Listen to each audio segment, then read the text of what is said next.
বৃদ্ধি করতে আয়োজিত হলো সেফ ড্রাইভ সেফ লাইফ কর্মসূচির আওতায় হেলমেট বিতরণ অনুষ্ঠান।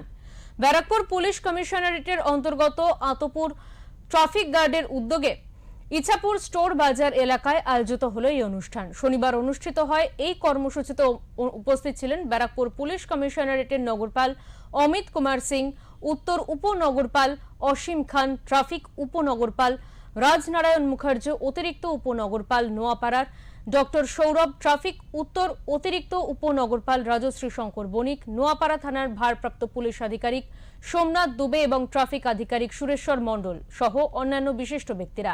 অনুষ্ঠানে পথ চলতি বাইক আরোহী ও সাধারণ মানুষের হাতে হেলমেট তুলে দেওয়া হয়। পাশাপাশি সড়ক নিরাপত্তা সংক্রান্ত বিভিন্ন বার্তাও তুলে ধরা হয় উপস্থিতদের সামনে।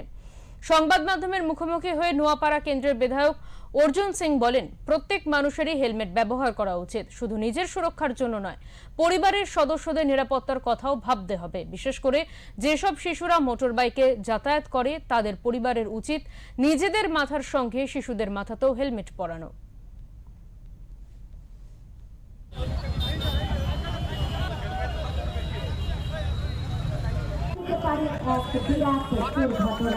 এবার আজ আমাদের মূল লক্ষ্য পরে আবার বাচ্চাকে পড়ায় না, অ্যাক্সিডেন্ট হলে কি বাচ্চাটা বেঁচে যাবে? এটা বাচ্চাদের উপরে বিশেষ নজর দেওয়া।